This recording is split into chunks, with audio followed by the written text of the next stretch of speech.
وأشهد أن لا إله إلا الله وحده لا شريك له إقرارا به وتوحيدا وأشهد أن محمدا عبده ورسوله صلى الله عليه وعلى آله وصحبه وسلم تسليما كثيرا أما بعد فالحمدلillah, puji dan syukur senantiasa kita panjatkan kehadirat Allah Jalla wa'ala yang telah berfirman, wa in ta'uddu ni'matallahi la tuhsuha innal insana lazalumun kaffar.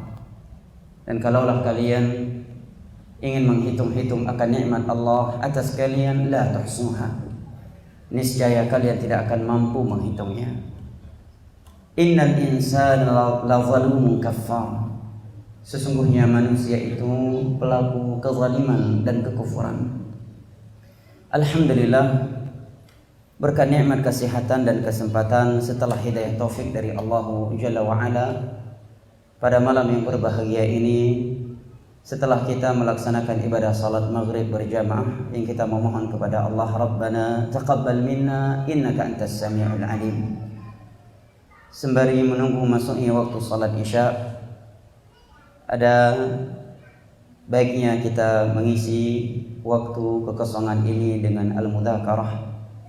Dan tentunya sebelumnya saya mengucapkan terima kasih yang sebesar-besarnya kepada Tuan Guru Ketua MUI setempat, kepada segenap orang-orang tua saya, takmir masjid, dan segenap jamaah ibu bapak, saudara dan saudari yang saya cintai dan hormati, rahimani wa rahimakumullah, yang telah memberikan kesempatan kepada saya untuk berada di hadapan jamaah sekalian, yang tentunya saya yakin seyakin-yakinnya bahwa di majelis ilmu malam ini di sana banyak orang yang jauh lebih berilmu, yang jauh lebih bertakwa dan jauh lebih sempurna daripada saya.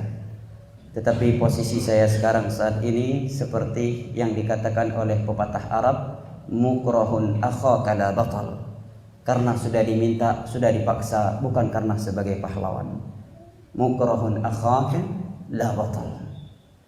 Maka kita memohon kepada Allah Jalla wa'ala yang telah mengumpulkan kita di rumahnya yang mulia ini, pada kegiatan yang mulia ini, agar kembali mengumpulkan kita di tempatnya yang paling mulia, di tempatnya yang abadi, syurga firdausnya di hari kiamat kelak. Amin ya rabbal alamin. Jamaah yang dimuliakan Allah, ibu bapak, saudara dan saudari yang saya cintai dan hormati, di dalam sebuah hadis yang diriwayatkan oleh al-Imam Muslim dari sahabat Abu Hurairah radhiyallahu anhu, Nabi kita sallallahu alaihi wasallam bersabda, "Wa man salaka tariqan yaltamisu fihi 'ilma, sahhalallahu lahu bihi tariqan ila al-jannah. Wa ma jatama'a qaumun fi baitin min buyutillah yatluna kitaballah wa yatadarasunahu fima bainahum illa nazalat 'alaihimus sakinah wa ghashiyatuhumur rahmah wa haffathumul malaikah wa dzakarahumullahu fi man 'indah." Dan barang siapa yang menempuh sebuah perjalanan dalam rangka menuntut ilmu agama, niscaya Allah akan mudahkan baginya jalan menuju surga. Dan tidaklah ada sebagian manusia berkumpul di rumah Allah, membacakan ayat-ayat Allah, mempelajarinya sesama mereka. Mereka duduk bersama mengkaji agama Allah, illa nazalat alaihimus sakinah, melainkan akan turun as-sakinah, ketenangan dari Allah Subhanahu wa taala kepada mereka. Dan ketenangan hati, sakinah ilahi yang turun ke majelis ilmu agama itu tidak akan pernah bisa kita beli dengan dunia beserta isinya. Dan itu kita rasakan. Mungkin terkadang kita atau sebagian kita berangkat ke masjid dalam keadaan hatinya gelisah, gundah gulana, atau adik-adik kita yang masih jomblo sedang galau, ya. Dengan datang ke majelis ilmu agama, hatinya menjadi tenang, nyaman, tentram. Saking tentramnya sebagian orang, kajian baru 5 menit mulai, dia sudah mulai mencari mana bagian yang paling tenang di masjid yang ada. Sehingga ada yang memojok, ada yang pula ya dengan menundukkan kepala ke bawah, menandakan sakinah telah datang, alias ngantuk. Yang kedua kata Nabi SAW, wa ghasyatumur rahmah, tercurahkan kepada mereka rahmat. Wa haffathumul malaikah, yang ketiga mereka diliputi oleh malaikat-malaikat Allah Jalla wa'ala. Ya subhanallah, betapa banyak manusia menghabiskan waktu mereka. Mereka belanjakan harta mereka hanya untuk bisa duduk bersama selebritis, seorang tokoh negara, atau apa saja dari orang-orang yang memiliki nama di dunia ini. Tapi mereka penuntut ilmu agama yang duduk di majelis ilmu agama di rumah Allah, karena Allah, ikhlas karena Allah, mereka duduk bersama malaikat-malaikat Allah. Secara kasat mata kita memang tidak melihat, tetapi kita yakin seyakin-yakinnya, karena yang memberitakannya adalah seorang nabi, seorang rasul sallallahu alaihi wasallam yang Allah katakan, "Wa ma yantiqu 'anil hawa in huwa illa wahyu yuha." Dan tidaklah Muhammad berbicara dengan hawa nafsu, melainkan dengan wahyu yang diwahyukan kepadanya.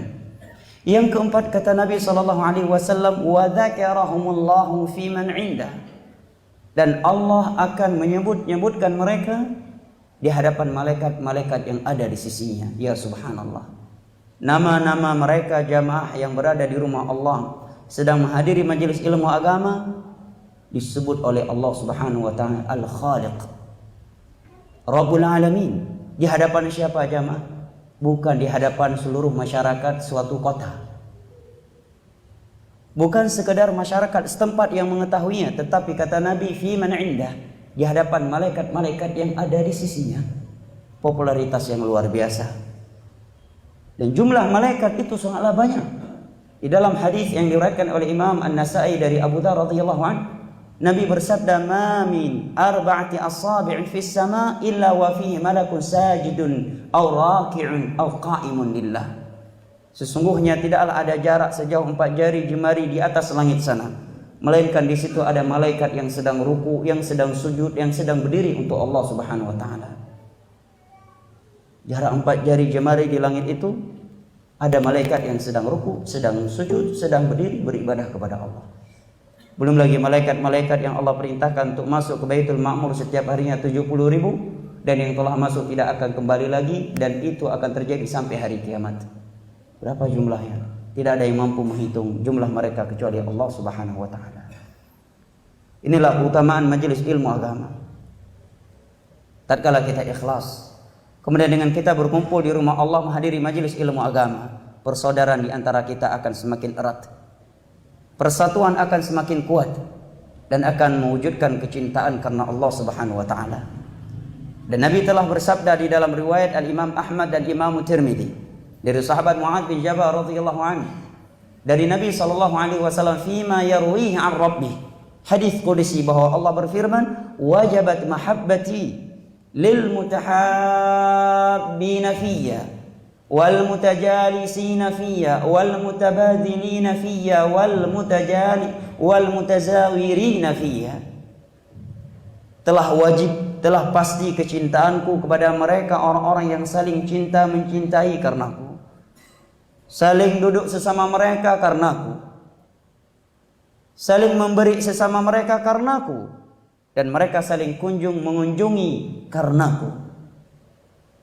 Dan di dalam riwayat yang lain yang diriwayatkan oleh Al-Imam Al-Bukhari dan Muslim dari sahabat Abu Hurairah radhiyallahu anhu, Nabi kita sallallahu alaihi wasallam bersabda, "Sab'atun yudhilluhumullahu yawma la dhilla illa dhilluh." Ada 7 golongan yang akan mendapatkan naungan Allah di hari kiamat, pada hari yang tidak ada naungan kecuali hanya naungannya Allah. Di antaranya Nabi sebutkan, rajulani tahabba fillah ijtama'a alaihi waftaraqa alaihi. Adalah mereka orang-orang yang saling cinta mencintai karena Allah. Mereka berkumpul bertemu karena Allah, dan mereka berpisah karena Allah Jalla wa'ala. Dan hanyalah persaudaraan yang dibangun di atas Al-Quran dan di atas Sunnah, di atas akidah Islamiyah lah yang akan abadi semata.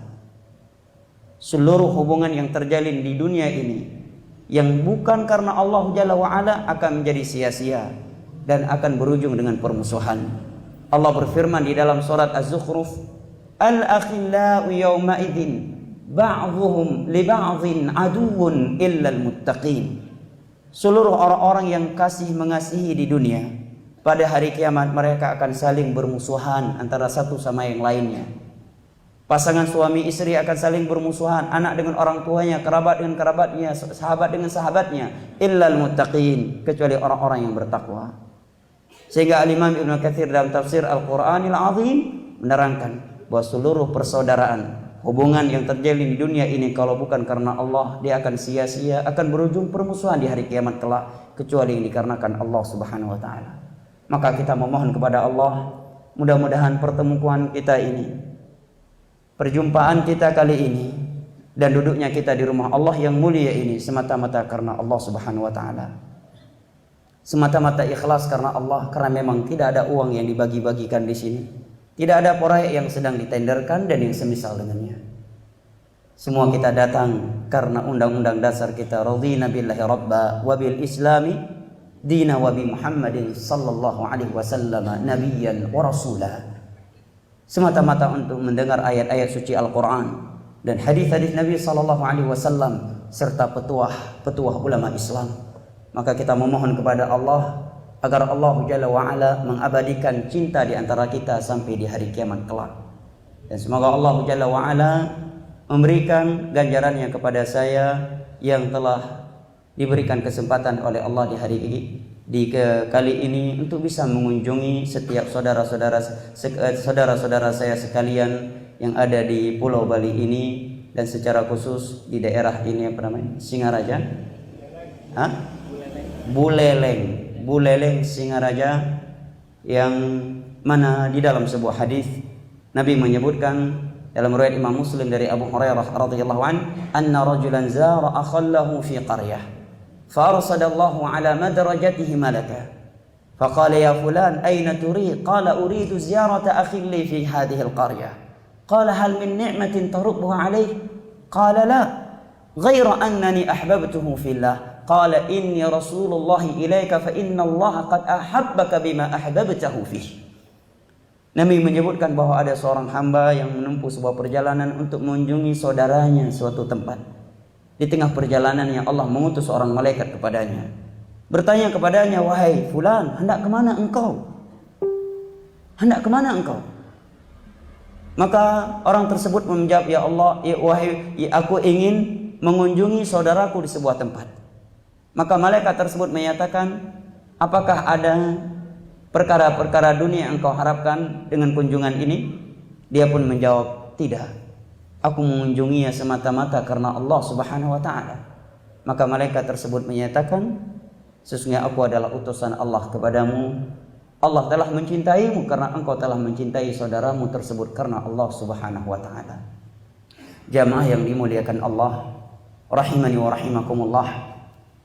Kita sebagai manusia tentunya selalu membutuhkan mau'izah, tadhkirah. Karena kita dinamakan manusia yang bahasa Arabnya adalah al-insan li'annahu mu'arradun lin-nisyan. Manusia di dalam bahasa Arab disebut dengan insan dari kata an-nisyan. Kenapa? Karena yang namanya manusia itu pelupa, pembuat khilaf, suka berbuat kesalahan.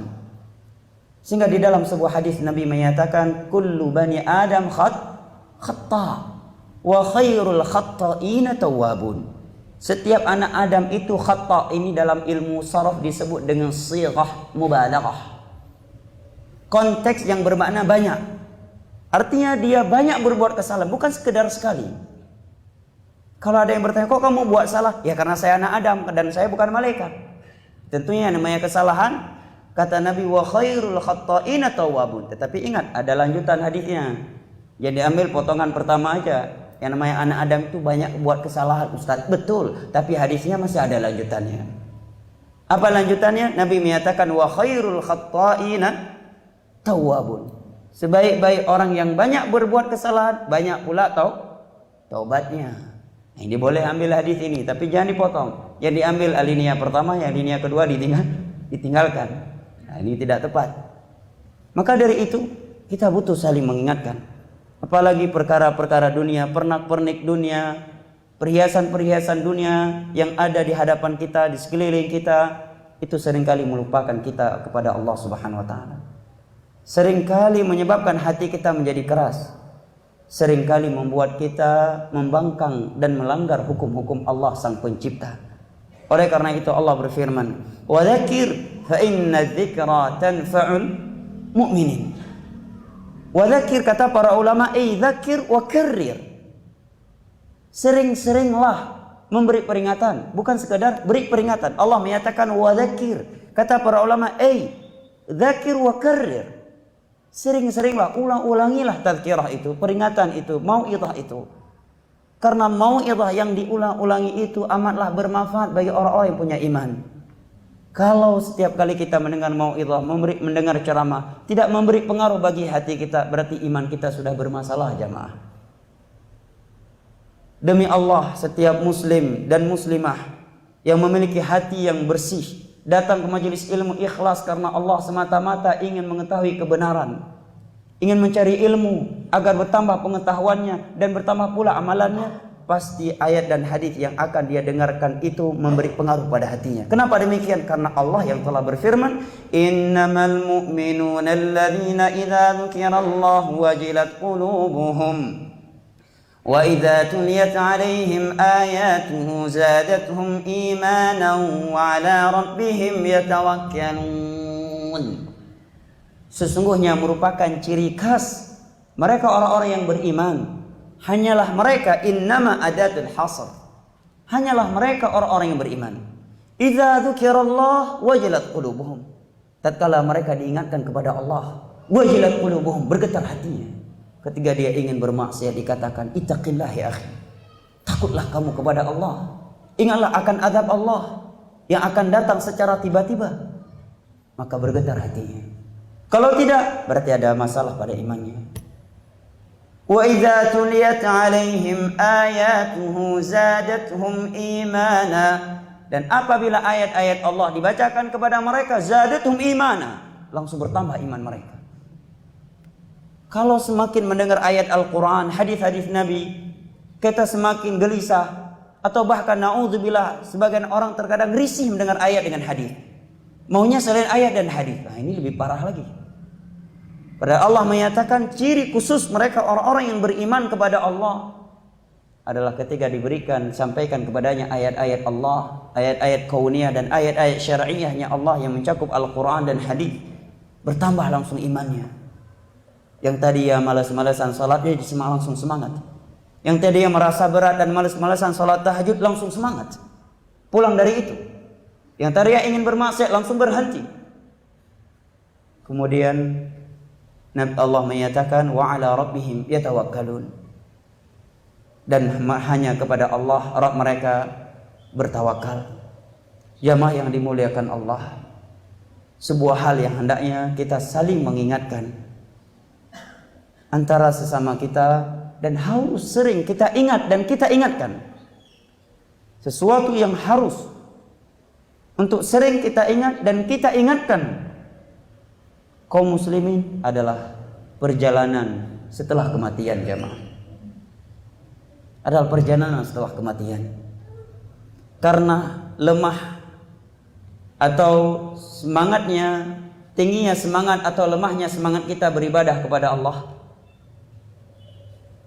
bertambah dan berkurangnya iman kita dalam menjalankan agama Allah itu kembali kepada sering tidaknya kita mengingat akan perjalanan kita setelah kematian. Oleh karena itu Nabi SAW bersabda, "Aktsiru min dzikri hadimil ladzat, ya'ni al-maut." Perbanyaklah oleh kalian mengingat akan kematian yang akan memutuskan kalian dari seluruh nikmat. Nikmat apa yang kita miliki, jamaah? Kita punya uang 1 triliun dolar, punya istana, punya anak keturunan yang banyak, keluarga besar. Seketika kematian datang, kita akan berpisah dari mereka. Atau bahkan mungkin sebuah nikmat yang baru kita peroleh dan belum kita nikmati, rupanya sudah terputus dari kita karena kematian. Itulah yang namanya kematian. Dia sesuatu yang selalu menghantui, sesuatu yang pasti, selalu menghantui, namun tidak dapat diprediksi. Siapapun kita dan dimanapun kita berada. Allah berfirman, "Aynama takunu yudrikumul maut, walau kuntum fi burujim musyayyadah." Dimanapun kalian berada, bersembunyi, kematian itu akan menjemput kalian, akan mendapati kalian, sekalipun kalian bersembunyi di belakang benteng-benteng yang sangat kokoh. Sebagian kita boleh memiliki baju anti peluru, topi anti peluru, mobil anti bom, ya. Bahkan ada rumah yang anti petir katanya. Rumah anti petir, rumah anti roket misalkan. Tapi siapa yang mampu memiliki pakaian, rumah, pasukan yang anti malaikat maut? Siapa yang punya? Hah? Tidak ada yang memiliki, jamaah. Aynama takunu yudrikumul maut walau kuntum fi burujim musyayyadah. Sekalipun kalian sedang bersembunyi di belakang benteng-benteng yang sangat kokoh, kematian akan menembus benteng tersebut. Walaupun di sekeliling kita ada ratusan ribu pasukan elit melindungi kita dari tembakan ke tembakan lawan. Kita memakai baju anti peluru, celana anti peluru, topi anti peluru. Kemudian dimasukkan lagi ke dalam mobil yang anti peluru, anti sniper. Kemudian di belakang benteng-benteng yang sangat kokoh, yang mana mungkin semut saja tidak mampu menembusnya, tetapi malaikat maut akan menembusnya. Jamaah yang dimuliakan Allah. Kalla idza balagati taraqiya wa qila man araq wa dhanna annahu al-firaq waltafati as-saqu yawma idhin al-masaq. Waltafati as-saq bis-saq ila rabbika yawma idhinil masaq.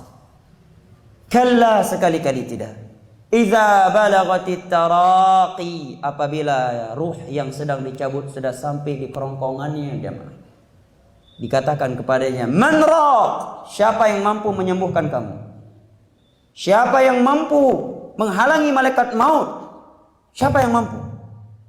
Mungkin ketika di dunia dia punya relasi-relasi yang selalu membantu dia ketika ada masalah. Setiap ada hal yang menghalangi dia, uang dia bisa mempermudahkan urusannya. Tahta dia bisa memudahkan urusannya. Dia ingin ditangkap karena punya uang banyak, nggak jadi ditangkap. Dia ingin ditangkap karena punya pasukan, punya tahta, nggak jadi. Tapi ketika kematian itu datang, dan nyawa yang ditarik oleh malaikat maut sudah sampai di kerongkongannya, Allah katakan, man raq. Siapa yang bisa menyembuhkan kamu? Siapa yang bisa menghalangi kami untuk mematikan kamu? Siapa? Walaupun di sekitar kita waktu itu ada triliun pasukan-pasukan elit, jamaah, tidak ada yang mampu menghalangi malaikat maut. Man raq, kata Allah, siapa yang bisa menghalangi malaikat maut? Siapa yang bisa menghentikan nyawa kamu yang sedang ditarik ini? Wa dhanna annahu al-firaq. Barulah dia sadar di saat itu bahwa dia akan berpisah. Dia akan meninggalkan keluarganya, meninggalkan anak-anaknya, meninggalkan pekerjaannya, hal-hal yang ia cintai ketika di dunia ini. Kedua betisnya sudah mulai membeku. Dia sedang digiring kepada Allah Subhanahu wa taala. Itulah kematian, jamaah yang dimuliakan Allah Jalla wa Ala. Akan tetapi yang lebih mengerikan bukanlah kematian di saat kematian itu datang, tetapi yang lebih mengerikan lagi, jamaah yang dimuliakan Allah, adalah apa kondisi kita setelah kematian. Karena setelah kematian kita langsung masuk ke dalam alam pembalasan, jamaah. Alam pembalasan dengan nikmat atau pembalasan dengan azab. Tidak ada kemungkinan yang ketiga.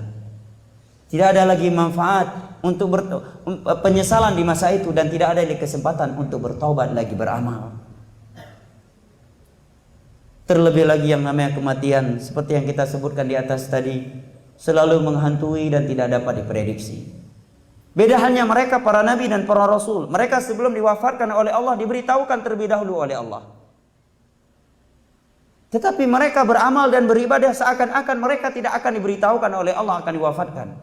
Sedangkan kita tidak jamaah. Contohnya Nabi kita sallallahu alaihi wasallam. Dalam hadis yang sahih beliau tiba-tiba bersabda menjelang wafatnya, "Abdun khayyarahullahu baina ma 'indahu wa baina ma fid dunya." Seorang hamba diberikan dua pilihan oleh Allah kepadanya, antara nikmat yang ada di sisinya ataukah dunia. Setelah Nabi berkata demikian, hanya satu orang yang menangis, yaitu sahabat Abu Bakar radhiyallahu anhu. Yang lain tidak memahami apa maksud Nabi. Abu Bakar tiba-tiba menangis. Maka setelah Nabi setelah itu ditanyakan kepada Abu Bakar, "Kenapa engkau menangis?" Maka beliau menjawab bahwa ini maksud oleh Rasulullah dengan hamba di situ adalah dirinya. Bahwa Allah memberikan pilihan untuknya untuk ditunda kematian atau disegerakan. Fakhtara ma 'indah. Maka kata Nabi, hamba tersebut memilih apa yang ada di sisi Allah. Maka Nabi SAW tidak lama kemudian diwafatkan oleh Allah Jalla wa Ala. Demikian juga Nabi Musa alaihissalam dalam riwayat Al-Imam Al-Bukhari, ketika malaikat maut ingin mencabut nyawa beliau, menjelma seorang anak Adam.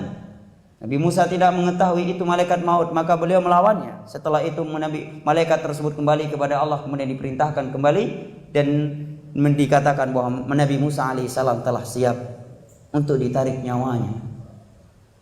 Demikian juga Nabi Ibrahim alaihissalam, ketika malaikat maut minta izin untuk mencabut nyawanya, dan itu riwayat yang sahih bukan khurafat. Malaikat maut tersebut menyatakan ini perintah Allah, maka Nabi Ibrahim menjawab, "Aku adalah kekasihnya Allah, tidak akan mungkin Allah akan mematikan kekasihnya." Maka malaikat ini kembali kepada Allah.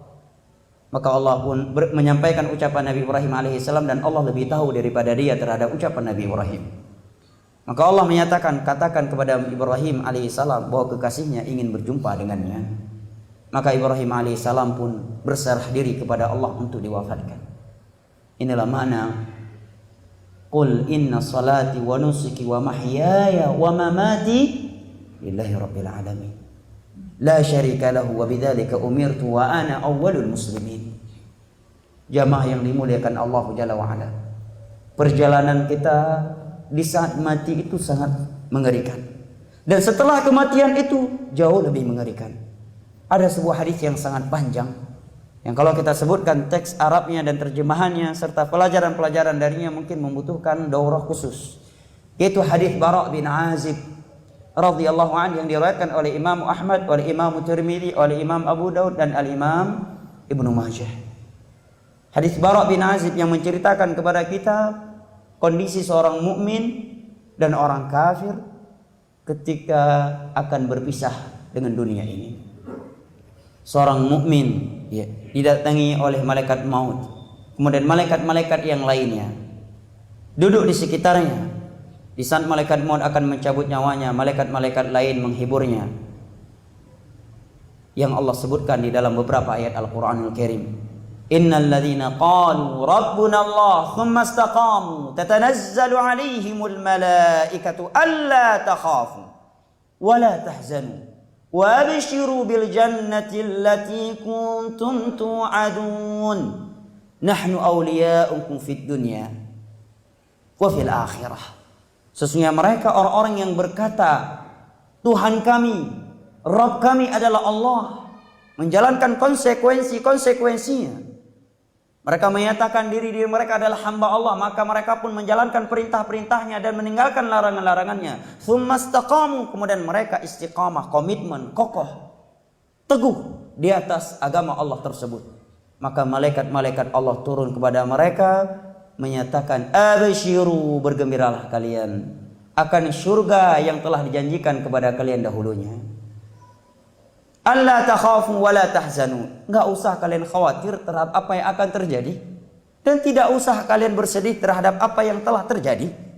Wa abshiru, bergembiralah kalian terhadap surga yang telah dijanjikan dahulunya kepada kalian. Kami adalah wali-wali Allah kepada kalian, wali-wali Allah untuk kalian ketika di dunia dan juga ketika akhirat. Kata Imam Ibnu Katsir, ini menjelang wafat mereka. Ini menjelang wafat mereka. Ini berita gembira dari Allah untuk hamba-hambanya yang istiqamah di atas agama Allah. Makanya kalau kita melihat orang-orang yang meninggal dan sebelumnya dia adalah orang yang taat kepada Allah, berada di atas akidah Al-Quran, di akidahnya mereka para sahabat Nabi SAW, tenang hatinya, dia nggak khawatir, tidak sedih, karena dia dihibur oleh malaikat-malaikat Allah. Anak-anak yang akan dia tinggalkan, Allah yang akan menjaminnya, Allah yang akan menjaganya, Allah yang akan memberikan rezeki kepada mereka. Subhanallah. Maka malaikat pun membawa kain kafan selembut kain sutra, mencabut nyawanya selembut dengan cara yang sangat lembut, dengan cara yang sangat lembut. Kemudian diberikan wewangian. Setelah itu dia dibawa ke langit. Ketika dibawa ke langit, malaikat-malaikat penjaga langit bertanya, ruh siapa ini?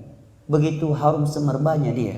Maka dia pun disebutkan dengan namanya yang dia diberikan dengan nama tersebut ketika di dunia. Setelah itu Allah Subhanahu wa taala menyatakan kepada malaikat-malaikat yang membawa ruh dia tersebut, kembalikan hambaku tersebut, ruh hambaku tersebut ke jasadnya, kemudian ditetapkan dia tempatnya di dalam surga di Illiyin. Wa afrishulah, bentangkan kuburannya. Maka datanglah nikmat-nikmat bau harum dari surga ke dalamnya, ke dalam kuburannya. Setiap hari dia berkata, ya Rabb aqimis, ya Allah tegakkan hari kiamat. Dia ingin segera masuk ke dalam surga yang selama ini dia rasakan baunya, yang mengalir ke dalam kuburannya, nikmat-nikmat atau wangian yang ada di dalam surga. Saking bahagianya dia, saking nyamannya dia, dan saking cintanya dia kepada Allah. Setiap harinya dia berdoa, ya Allah segerakan hari kiamat, ya Allah segerakan hari kiamat, agar dia bisa masuk langsung ke dalam surga tersebut. Tetapi sebaliknya jamaah yang dimuliakan Allah, kata Nabi SAW, hamba yang kafir, dalam riwayat yang lain fajir itu banyak berbuat dosa. Ketika menjelang wafatnya dari dunia, maka malaikat-malaikat Allah Subhanahu wa taala turun setelah turunnya malaikat maut, yang membawa kain-kain kafan yang sangat kasar, dengan wajah-wajah malaikat yang sangat mengerikan. Ruh dia ditarik dari jasadnya, Nabi ibaratkan seperti ditariknya besi yang bergigi dari karung yang terbuat dari kulit yang lagi basah. Sungguh sangat sulit untuk ditarik. Seperti itulah ruhnya orang kafir dan fajir ketika ditarik oleh malaikat maut. Begitu sulitnya. Namun di sini para ulama menerangkan, bukan berarti kalau ada orang yang meninggal dalam keadaan susah berarti udah pasti dia su'ul khatimah. Karena Nabi kita ketika meninggal dalam keadaan genting, sampai-sampai Fatimah berkata, wa karba abata, betapa gentingnya kondisi engkau wahai sang ayah, wahai ayahanda. Maka Nabi menyatakan tidak ada kegentingan terhadap ayahmu setelah ini. Maka kata Imam Ibnu Qayyim, apabila seorang mukmin di saat matinya sulit, maka itu kesulitan terakhir dia di dunia sebelum dia mendapatkan kemudahan di alam barzakh. Tetapi apabila seorang mukmin ketika nyawanya dicabut dengan mudah, maka itu kemudahan yang pertama Allah berikan kepadanya sebelum kemudahan yang ada di dalam alam barzakh. Maka ruhnya pun ditarik. Waktu sudah habis ya? Ruhnya pun ditarik dengan sangat keras dan sangat kasar. Kemudian dibawa ke langit, tidak diterima oleh Allah Subhanahu wa taala. Pintu-pintu langit ditutup dan tidak dibuka untuk dia. Hatta yalijal jamalu fi sammil khiyal. Pintu langit akan dibuka untuk ruh ini kalau seekor onta itu bisa masuk ke dalam lubang jarum, sesuatu yang mustahil. Maka dia bukan dikembalikan ke dalam jasadnya, tetapi dilemparkan oleh malaikat maut yang membawa dia ke langit.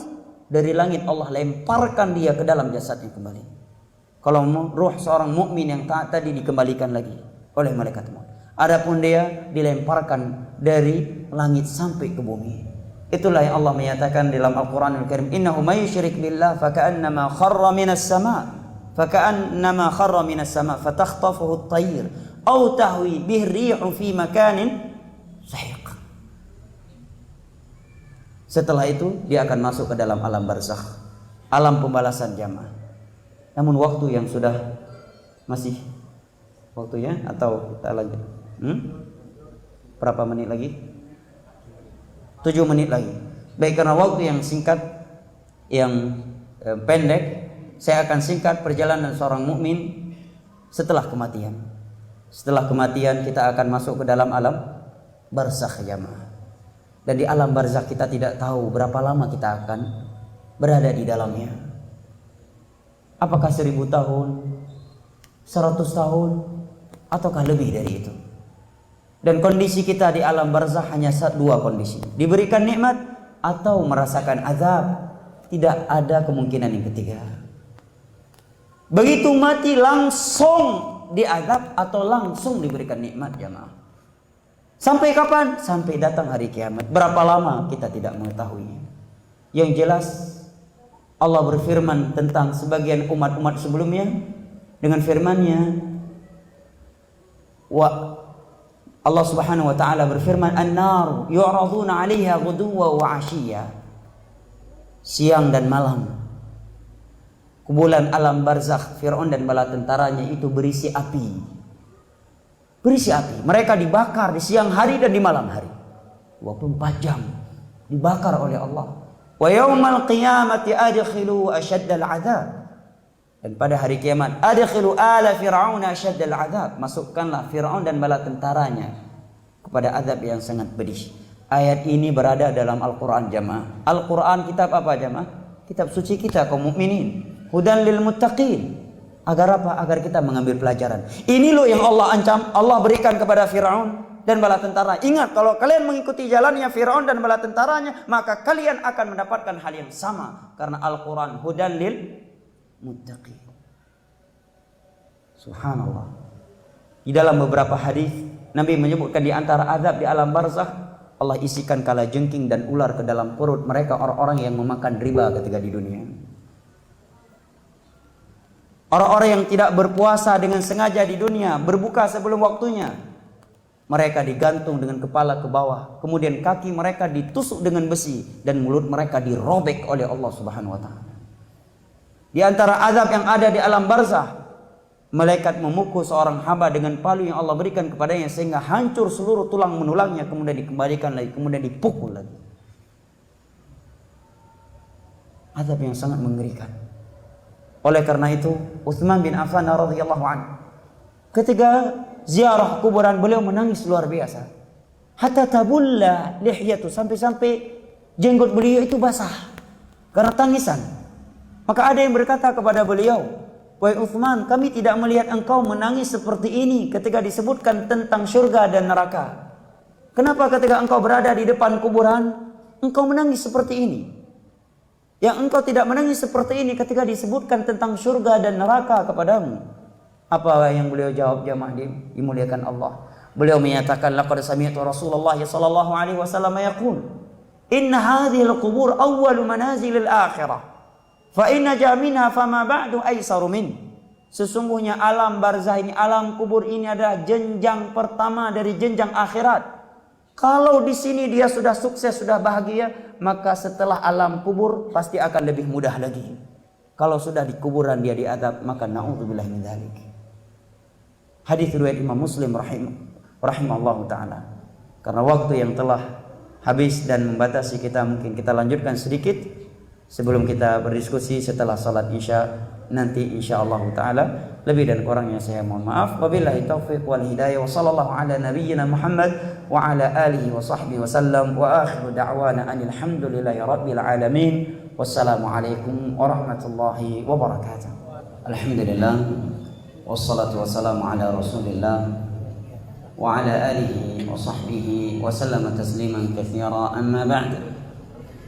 Alhamdulillah, atas taufik dan hidayah dari Allah Jalla wa'ala, kita telah melaksanakan salat Isya berjamaah yang kita memohon kepada Allah, Rabbana taqabbal minna innaka antas samiul alim.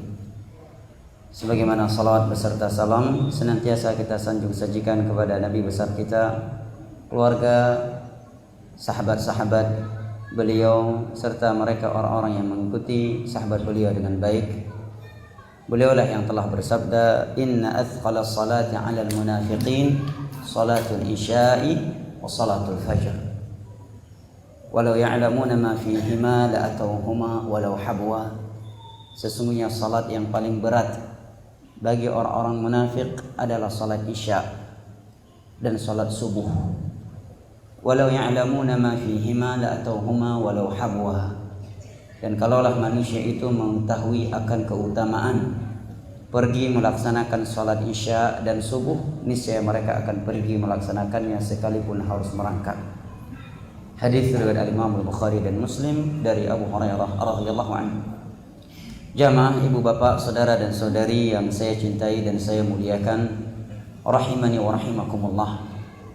Tadi telah kita dengarkan sabda Nabi sallallahu alaihi wasallam yang diriwayatkan oleh Imam Muslim dari sahabat Nabi Utsman bin Affan radhiyallahu anhu yang berbunyi, inna hadhil qubur awwalu manazilil akhirah.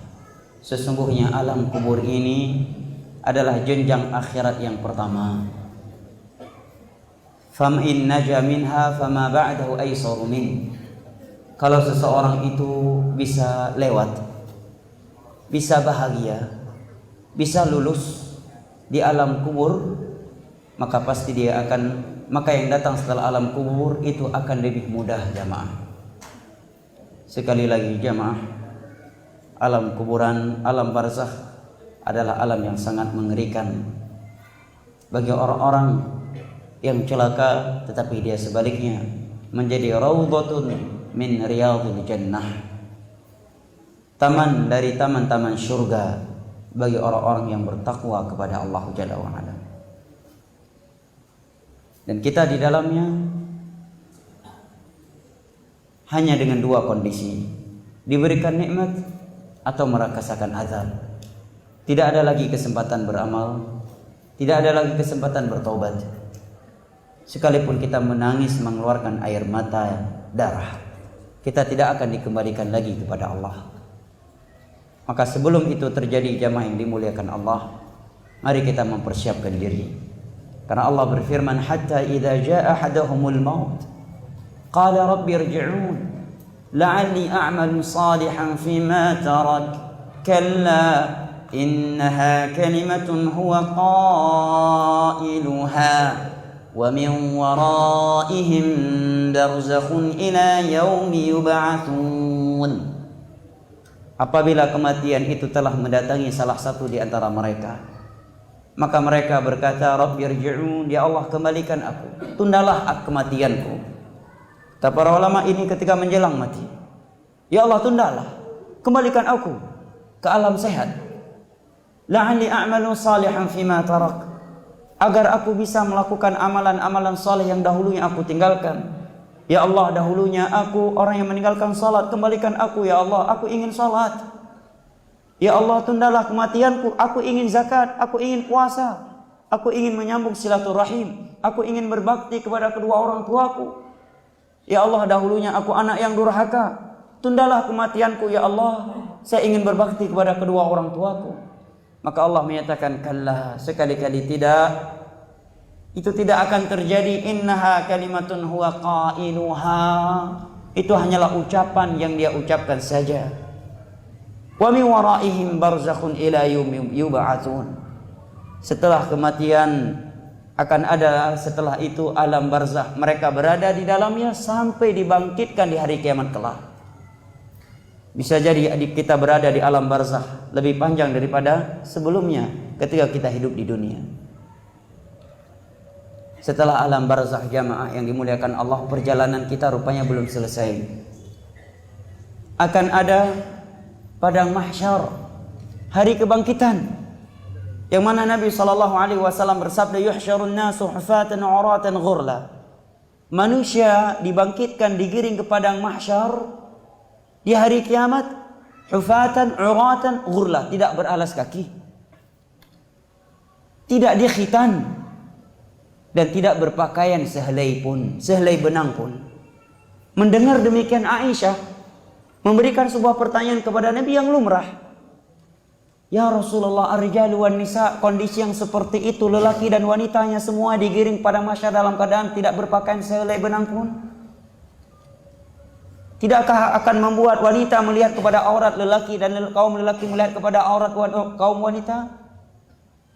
Maka Nabi menjawab, ya Aisyah, al-amru asyaddu min dzalik. Wahai Aisyah, kegentingan di hari kiamat itu sangatlah dahsyat. Mereka tidak lagi memikirkan hal-hal yang seperti itu. Hadis riwayat Imam Al-Bukhari dari Aisyah radhiyallahu anha. Dahsyatnya azab Allah di dunia ini, kita terkadang sebagian manusia masih sempat berpikir syahwat dunia. Saya disebutkan bahwa ada ketika gempa terjadi di daerah kami dan ada yang meneriakkan air, masih ada orang yang menyempatkan dirinya untuk malingin motor orang yang di depan rumah. Dia lihat orangnya udah lari, sempat mikir itu. Na'udzubillah min dzalik. Tapi pada mahsyar kondisi yang lebih dahsyat dari itu. Wanita dan kaum lelaki Allah giring seperti kal farashil mabthus. Seperti belalang-belalang yang bertebaran. Binatang-binatang kecil yang bertebaran.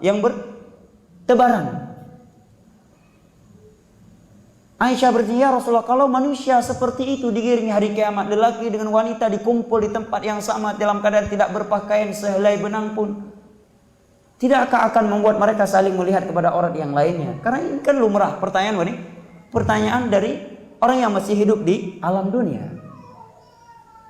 Karena itu memang tabiat manusia sesama lawan jenisnya.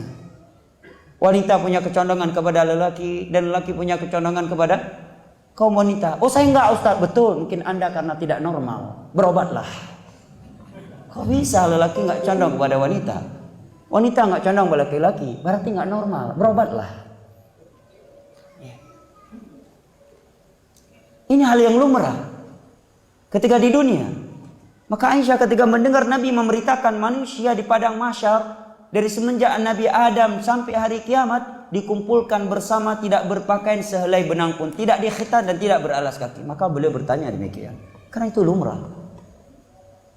Karena beliau masih hidup dan beliau manusia, yang terbayangkan adalah sesuatu yang pernah terjadi di dunia. Di dunia jangankan tidak berpakaian sehelai benang pun, yang sudah berpakaian pun masih diintip-intip sampai mungkin ada yang nabrak tembok gara-gara melihat ke kanan dan ke kiri, melihat lawan jenisnya. Maka Aisyah bertanya, ya Rasulullah, kalau kondisi mereka seperti itu, tidakkah akan membuat kaum lelaki melihat kepada wanita? Kaum wanita akan melihat kepada aurat lelaki? Maka Nabi menjawab, ya Aisyah, al-amru asyaddu min dzalik. Wahai Aisyah, kondisi di hari kiamat itu, di padang mahsyar itu sangat ngeri. Sangat-sangat mengerikan, sehingga mereka tidak lagi berpikir hal-hal yang seperti itu. Mereka tidak lagi memikirkan hal-hal yang seperti itu. Menunjukkan dahsyatnya luar biasa. Sampai-sampai Nabi tidak menyebutkan secara rincian seperti apa dahsyatnya di dalam hadis ini, tapi beliau umumkan, menunjukkan luar biasa dahsyatnya. Bayangkan jamaah, di depannya ada wanita yang tidak berpakaian sehelai benang pun, dia tidak lagi memikirkan hal yang seperti itu. Demikian juga si wanita, di depannya ada laki-laki yang tidak berpakaian sehelai benang pun, dia tidak menolehnya. Karena kondisi pada mahsyar yang sangat mengerikan. Saking ngerinya pada mahsyar jamaah, disebutkan di dalam sebuah hadis yang diriwayatkan oleh Imam Muslim dari Miqdad ibn al-Aswad radhiyallahu anhu, Nabi bersabda, tudina syamsu yaumal qiyamati minan nasi qadar al-mail, fayakunu an-nasu fil 'araq biqadri a'malihim, faminhum man yakunu ila ka'bayhi, wa minhum man yakunu ila rukbatayhi, wa minhum man yakunu ila hiqwayhi, wa minhum man yuljimul 'araq iljama. Pada hari kiamat di padang mahsyar, matahari itu didekatkan sejarak 1 mil dari manusia. Sekarang jarak matahari dari bumi konon katanya berapa mil jamaah? Berapa mil? Di pelajaran sekolah disebutkan jarak matahari dari bumi. Hah? Di pelajaran sekolah disebutkan berapa mil? Hah? 150 juta mil, betul? Hah? 150 ribu mil, 50 juta mil, demikian di pelajaran sekolah. Yakin? Hah? Maksudnya yang di sekolah ya, di pelajaran sekolah. Dulu di SD disebutkan ini kan. Ada yang masih ingat berapa? 160 juta kilometer. Subhanallah. Kalau musim panas puncaknya ketika saya di Yaman itu bisa sampai 40 hingga 48 derajat Celcius. Di Madinah itu terkadang bisa sampai 49 dan itu jarang 50 derajat Celcius. 35 aja. Di Bali paling tinggi berapa derajat Celcius jemaah? Hah? 35 ya? 35. Saya pernah merasakan di Yaman itu 40 ke atas. Kalau di Aden itu mohon maaf, anjing aja nggak ada bulunya. Wallah alam, apakah karena panas ataukah yang lain, yang jelas nggak ada bulunya, nggak tebal bulunya. Dan di Madinah tuh kata sebagian orang kalau ditaruh telur di lantai matang telurnya. Bagaimana dengan hari kiamat? Sejarak 1 mil jemaah, 1 mil dari kepala kita dan tidak ada bangunan yang memisahkan antara kita dengan matahari. Tidak ada pepohonan, mahsyar. Allah hampakan bumi. Yauma tubaddal ardul ghairal ardi was samawat. Setelah Allah runtuhkan langit yang sekarang ini, Allah hancurkan bumi, Allah hancurkan gunung, Allah gantikan dengan langit yang baru, Allah gantikan dengan bumi yang baru di hari kiamat. Sehingga kata Nabi, manusia di saat itu mereka berkeringat. Banyaknya keringat mereka sesuai dengan banyaknya maksiat yang mereka lakukan ketika di dunia. Sebagian manusia ada yang keringatnya sampai kepada kedua mata kakinya. Ada yang sampai ke lututnya, ada yang sudah sampai ke pinggangnya, dan di antara mereka ada yang sudah tenggelam dengan keringatnya.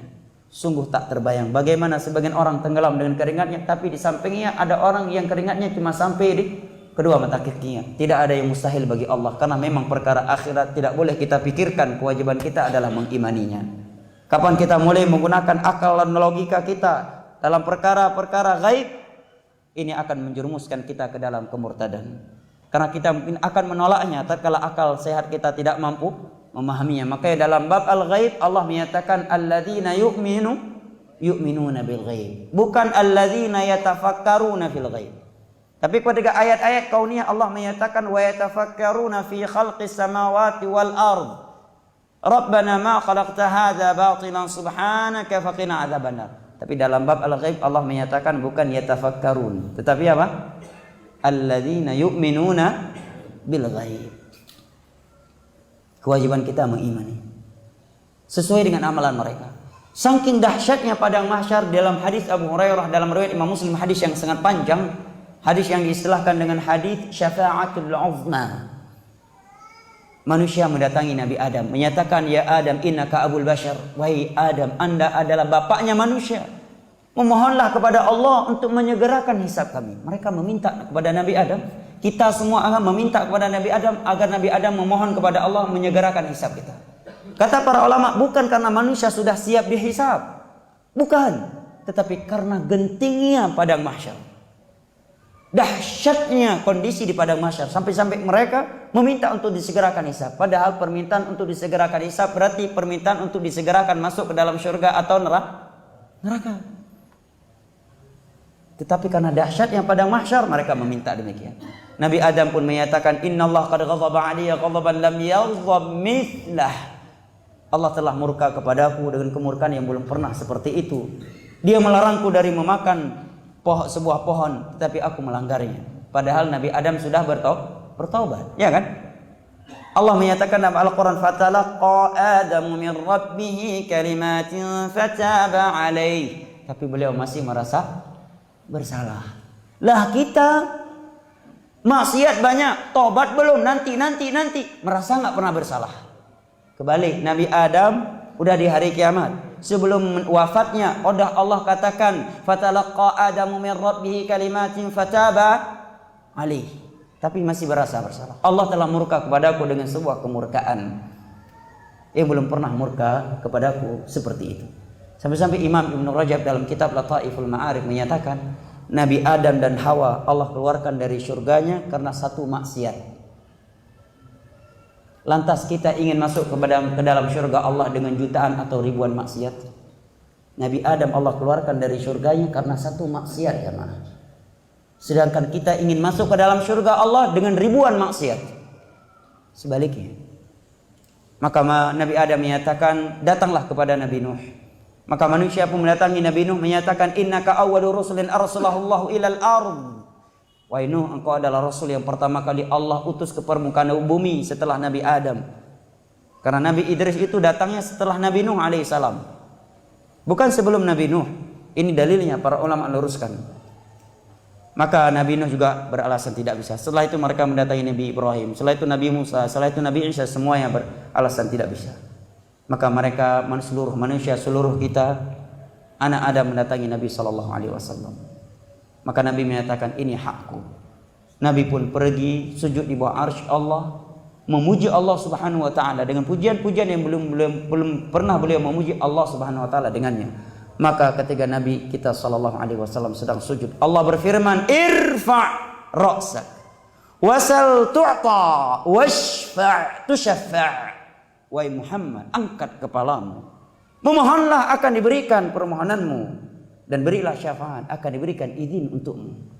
Maka Nabi pun memohon untuk disegerakan hisab. Setelah itu kita akan dihisab jamaah.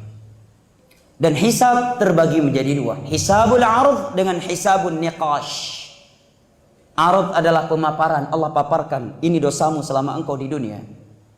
Setelah seorang mukmin pesimis dan khawatir akan diazab, maka Allah menyatakan, wa inni satartuha 'alaika fid dunya wa inni aghfiruha lakal yauma, dalam hadis yang diriwayatkan oleh Imam Muslim.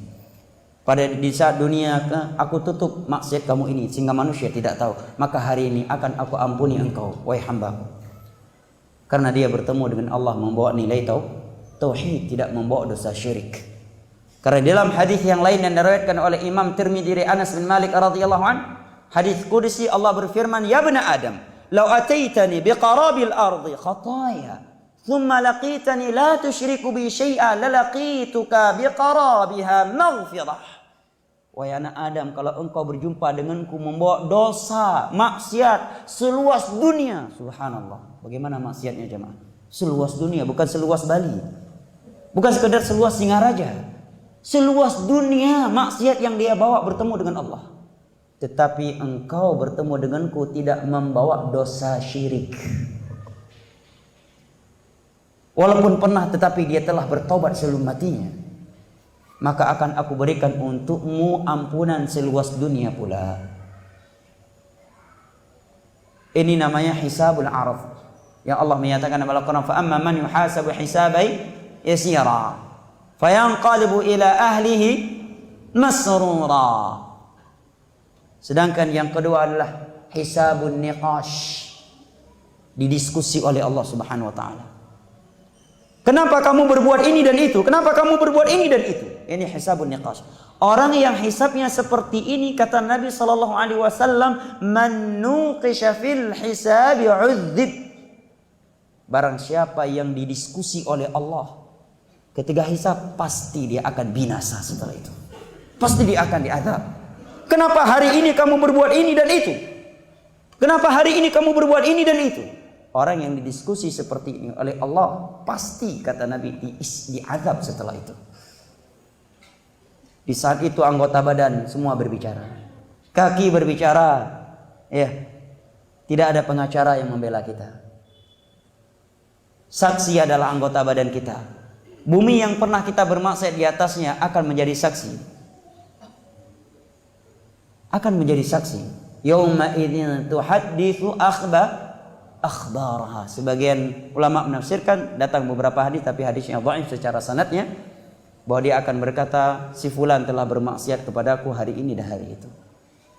Saudara di dalam kamar sendirian, orang tua tidak melihat, kemudian HP ada di tangan, takutlah kepada Allah. Karena sekarang dunia yang begitu luas, berada di atas telapak tangan saudara hanya sebesar 5 inci atau lebih dari itu. Apa yang ingin dilihat di dalam itu bisa Anda lihat.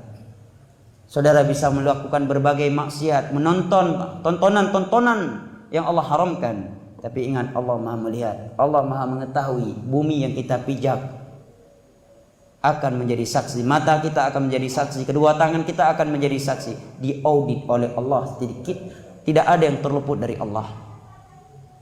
Wa qalu ma li hadzal kitabi la yughadiru saghiratan wala kabiratan illa ahsaha wa wajadu ma 'amilu hadira wa la yadhlimu rabbuka ahada, kata Allah.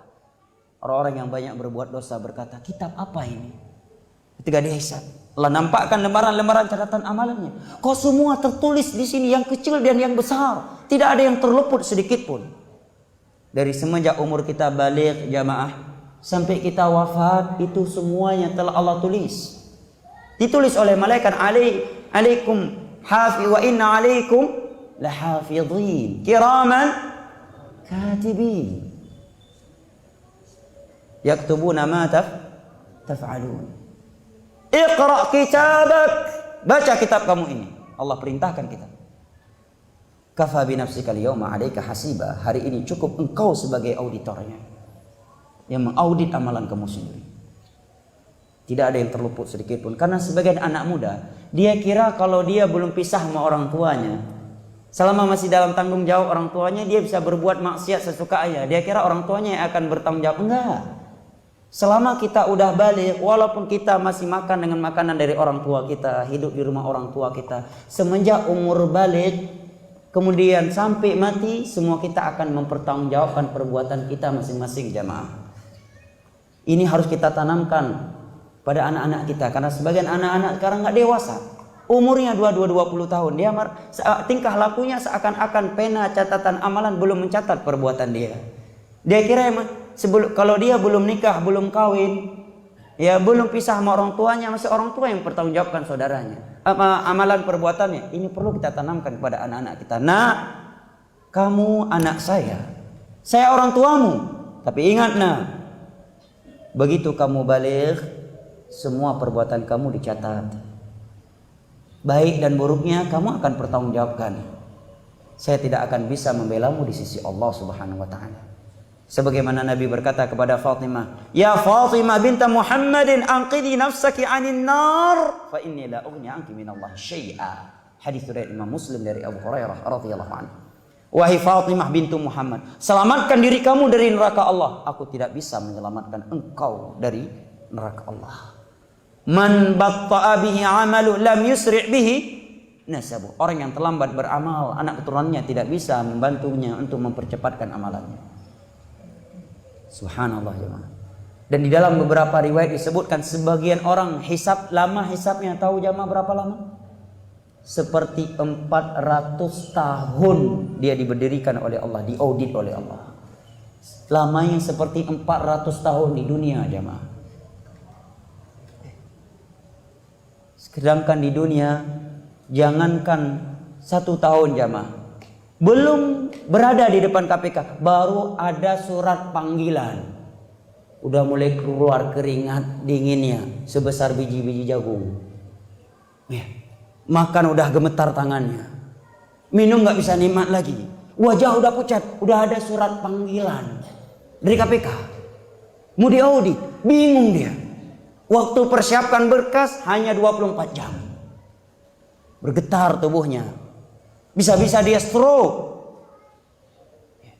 bisa-bisa dia jatuh pingsan, keluar keringatnya, dia stres, bingung, dia telepon relasinya, semua mati HP-nya. HP-nya mati relasinya. Nggak ada lagi proyek yang bisa kamu diharapkan dari kamu. Mati HP-nya. Maaf saya sibuk, apalagi kalau dari vonis tersangka. Jangankan wajahnya ikut hijau, mungkin giginya pun bisa ikut hijau warnanya. Ini baru di depan manusia. Bagaimana ketika kita berada di hadapan Allah Subhanahu wa taala. Al-Khaliq, Rabbul Alamin.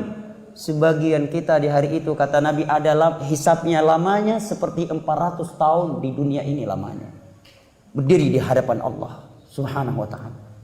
Sebagian mereka kaum mukminin lama hisabnya seperti antara salat zuhur dan asar. Di dalam beberapa riwayat yang sahih. Setelah itu akan ada perintah untuk mengambil catatan-catatan amalan. Setelah itu akan ada mizan jamaah. Yang Allah katakan faman thaqulat mawazinuhu fa huwa fi 'ishatir radiyah. Wa amma man khaffat mawazinuhu fa ummuhu hawiyah. Wa ma adraka ma hawiyah? Narun hamiyah. Bahkan ketika dia mendapatkan catatan amalan yang penuh dengan kejelekan, dia mengatakan, ya laitani lam uta kitabiyah. Aduhai kalau aku tidak mendapatkan kitab ini, tidak mendapatkan lembaran-lembaran ini. Karena dia melihat di dalam tertulis seluruh maksiat-maksiat yang telah ia lakukan. Maka dia pun berkata, halaka anni sultaniyah. Sungguh kekuasaan-kekuasaan yang aku miliki di dunia hari ini menjadi sebab kebinasaanku. Ma aghna anni maliyah. Harta yang aku miliki ketika di dunia rupanya enggak bermanfaat saat ini. Kalau di dunia bermanfaat. Sedikit ada hambatan, selesai. Ya kan? Sedikit ada hambatan, berapa nomor rekeningnya? Selesai. Sedikit ada hambatan di telepon, mobil Innova atau mobil Pajero, selesai. Ya. Kirim nomor rekeningnya Pak, selesai urusannya. Ma'aghna anni maliyah. Rupanya di hari kiamat harta yang dia miliki tidak bermanfaat sedikit. Sehingga dia berangan-angan tidak mendapatkan lembaran tersebut. Setelah itu jamaah, setelah dimizan juga belum selesai. Masih ada tantangan berikutnya yang tidak kalah besarnya. Apa itu? As-sirat.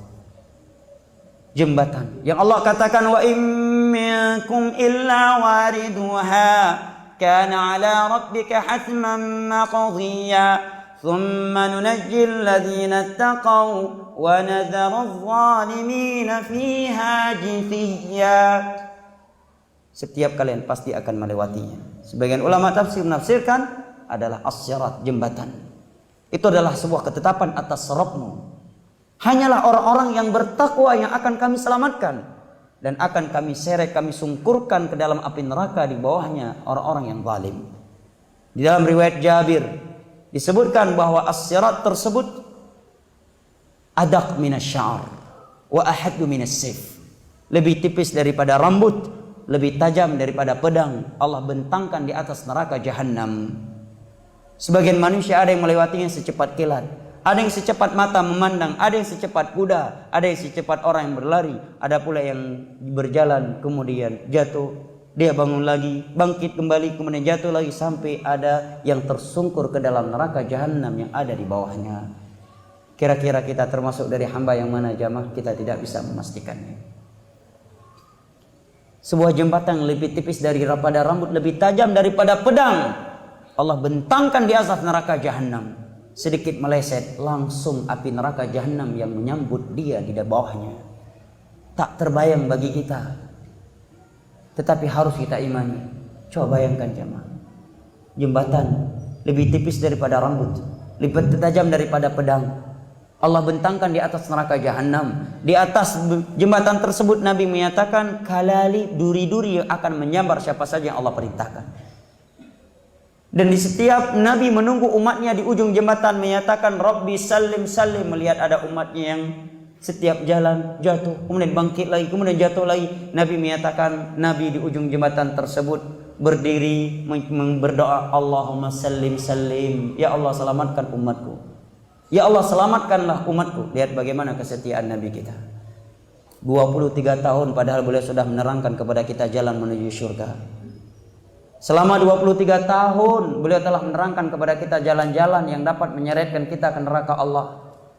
Selama 23 tahun beliau berdakwah, menerangkan hal tersebut kepada kita, sampai-sampai leher kepala Nabi kita dihargakan 100 ekor onta oleh Abu Jahal dan kawan-kawannya. Beliau pernah dihujani batu oleh masyarakat Taif, sampai-sampai Utsman lari dan melakukan pagar betis, sehingga batu yang dilemparkan ke arah Nabi mengenai seluruh tubuhnya Utsman, sehingga tubuhnya Utsman berlumuran darah, melakukan pagar betis menyelamatkan nyawa Nabi SAW. Beliau sedang salat pernah dilempari dengan kotoran onta, dan beliau di perang Uhud pecah topi perangnya, luka pipi beliau dan lepas gigi geraham beliau. Ujian yang luar biasa selama 23 tahun jemaah, menjelaskan kepada umatnya jalan-jalan surga dan jalan-jalan neraka Allah Subhanahu wa taala. Rupanya di hari kiamat beliau masih menunggu kita di depan jembatan. Ketika beliau melihat umatnya berkesulitan untuk melintasi jembatan tersebut, Nabi di ujung jembatan tersebut berdoa, Rabbi salim salim. Ya Allah, selamatkan dia ya Allah. Tetapi apa boleh dikata Nabi menyatakan tajri bihim a'malum, hanya amalan mereka yang bisa membuat mereka berjalan di atas jembatan tersebut.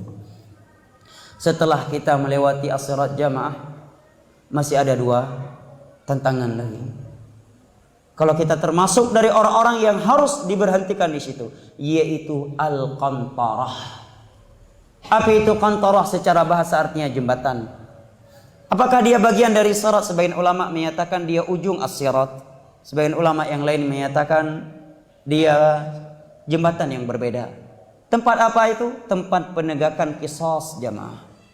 Di sana akan ditegakkan qisas. Orang-orang yang pernah kita zalimi hartanya, kehormatannya, nyawanya, di sana akan menuntut hak dia di sisi Allah.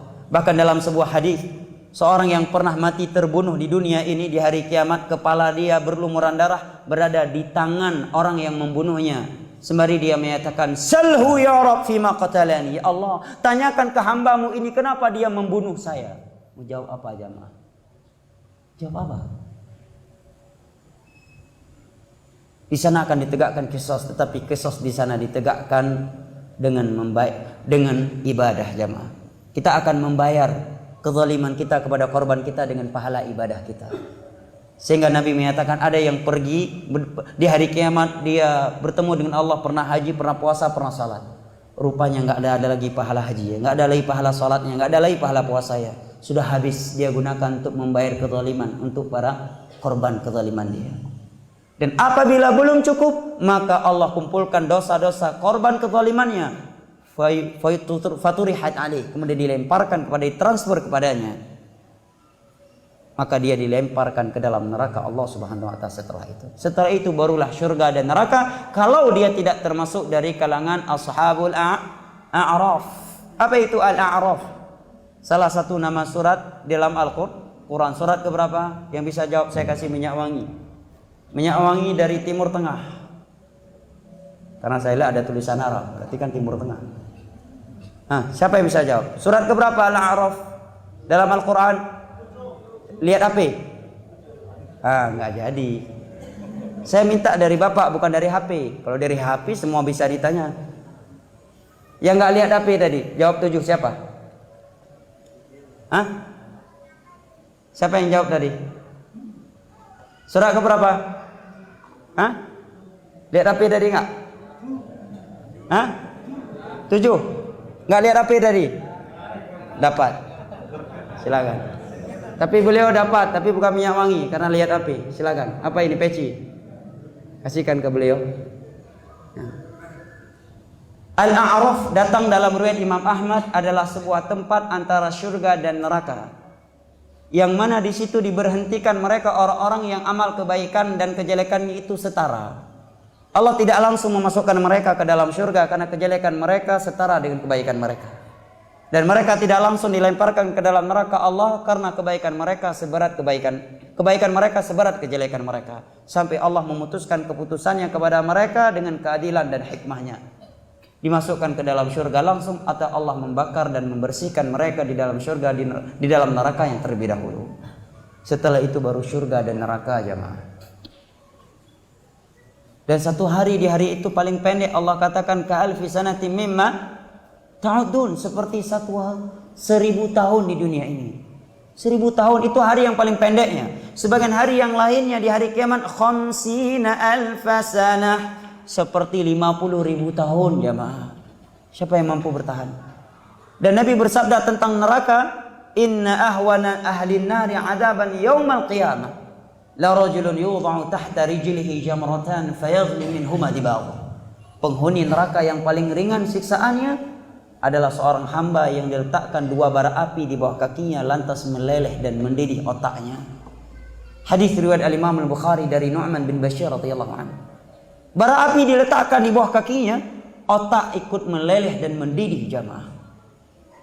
Padahal panas-panasnya api di dunia ini, kalau kaki yang dibakar, kepala nggak akan ikut hangus. Tapi di hari kiamat jamaah, 2 bara api yang diletakkan di bawah kaki kita, otak kita mendidih dan meleleh karena panasnya bara api. Sehingga Nabi ketika melihat ada api di hadapan para sahabat Nabi, di hadapan para sahabatnya beliau menyatakan, inna narakum hadhihi juz'un min sab'in min nari jahannam. Api yang ada di dunia ini sebesar apapun dia, sepanas apapun dia, itu 1 dari 70 api neraka. Artinya 70 kali lipat lagi dia lebih panas daripada api di dunia ini. Subhanallah, siapa yang mampu bertahan? Baru diletakkan 2 bara api di bawah kakinya, otak langsung meleleh dan mendidih. Dan dia belum dituangkan minuman penduduk api neraka yang Allah katakan mimma'in sadid. Minuman api neraka, penduduk api neraka yang pertama adalah air nanah. Yatajarra'uhu wa la yakadu yusighu. Setiap kali dia teguk, dia tidak mampu meminumnya, tapi dipaksa oleh malaikat-malaikat Allah. Minum kamu. Menanah penghuni neraka menjadi minuman penghuni neraka. Yang kedua Allah menyatakan wasuqu ma'an hamima faqatta'a am'a'ahum. Minuman model yang kedua adalah air yang mendidih. Ketika dia minum maka isi perutnya ikut hangus dan terputus-putus. Mengerikan. Minuman penghuni neraka yang ketiga Allah sebutkan kaghalyil hamim. Minyak yang mendidih. Itu minumannya. Yang keempat Allah menyatakan hamimu wa ghassaq. Al-ghassaq, air yang sangat-sangat dingin yang mematikan. Ini 4 jenis minuman penghuni neraka Allah Subhanahu wa taala jamaah. Dan jangan pernah merasa aman dari neraka Allah. Diriwayatkan oleh Imam Ibnu Abi Syaibah dalam musannaf beliau, Umar bin Khattab radhiyallahu anhu menyatakan, "Law nada munadin fis sama' ayyuhan nas kullukum najin minan nar illa rajulun wahid la khiftu an yakuna ana dhalik." Kata Umar bin Khattab radhiyallahu anhu, andai kata ada teriakan dari langit, wahai seluruh penghuni dunia, penduduk bumi, seluruh kalian selamat dari neraka Allah kecuali 1 orang, maka sungguh aku takut jangan-jangan 1 orang yang tidak selamat tersebut adalah aku orangnya. Siapa yang berkata demikian jamaah? Umar bin Khattab radhiyallahu anhu. Orang yang number thani, orang nomor 2 umat Islam setelah Abu Bakar, yang mana Nabi sebelum meninggalnya Umar masih hidup, Nabi melihat istananya Umar dalam surga. Kemudian Nabi menyampaikan di hadapannya Umar, kemudian Umar menangis. Artinya Nabi sudah menyatakan Umar dalam surga dan dia berada di dalam sebuah istana sebelum wafatnya, tapi Umar berkata demikian jamaah. Lihat bagaimana mereka para sahabat Nabi. Abu Hurairah radhiyallahu anhu, siapakah beliau? Sahabat Nabi yang paling banyak mewariskan hadis Nabi kepada umat ini. Kalau kita membuka seluruh kitab hadis, rata-rata hadis Nabi itu datang dari Abu Hurairah, an Abi Hurairah, an Abi Hurairah, an Abi Hurairah, an Abi Hurairah. Menjelang wafatnya baka bukaan syadida. Beliau menangis sangat kencang. Beliau menangis luar biasa sehingga murid-muridnya yang berada di hadapan beliau bertanya, "Wa ma yubkika ya Abu Hurairah?" Wahai Abu Hurairah, kenapa engkau menangis seperti ini? Engkau sahabat Nabi, keutamaan kamu jelas. Coba bayangkan. Beliau siapa? Sahabat Nabi yang paling banyak mewarisi hadis Nabi, salat di belakang Nabi, haji bersama Nabi, pernah jihad bersama Nabi. Kita hidup 1400 tahun setelah Nabi. Apa jawaban beliau jamaah ketika beliau ditanya demikian, kenapa engkau menangis? Jawaban beliau menggetarkan hati kita yang sudah keras ini, yang merasa suci ini padahal penuh dengan kotoran maksiat. Abu Hurairah menjawab, qillatuz zadi wa tulut tariq. Karena bekal amal soleh saya masih amat sedikit, sedangkan perjalanan yang akan saya tempuh masih sangatlah panjang. Ini sahabat Nabi SAW jamaah. Demikianlah sifat mereka. Maka majelis malam hari ini saya tutup dengan sebuah wasiat sangat besar. Pesan yang sangat besar dari malaikat yang paling besar, yaitu Jibril alaihissalam, kepada Nabi kita yang Nabi Allah yang paling besar. Dalam sebuah riwayat yang diriwayatkan oleh Imam Tabarani dari Sahal bin Sa'ad As-Sa'idi radhiyallahu anhu, bahwa Nabi pernah diperingatkan oleh Jibril alaihissalam secara khusus dengan sebuah peringatan yang sangat besar, yaitu peringatan yang berbunyi, ya Muhammad, ish ma syi'ta fa innaka mayyitun. Wahai Muhammad, hiduplah sesukamu di dunia ini, kamu pasti akan mati.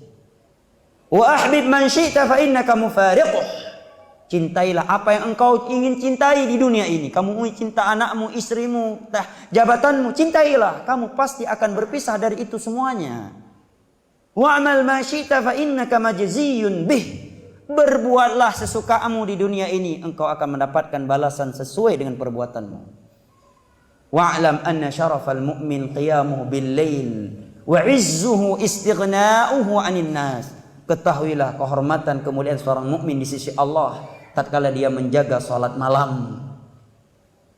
Dan kemuliaan dia, kehormatan dia di sisi manusia tatkala dia menjaga dirinya sehingga tidak meminta-minta, mengemis kepada manusia. Ini pesan dari siapa jamaah? Dari malaikat Jibril. Kepada siapa jamaah? Kepada Rasulullah sallallahu alaihi wasallam.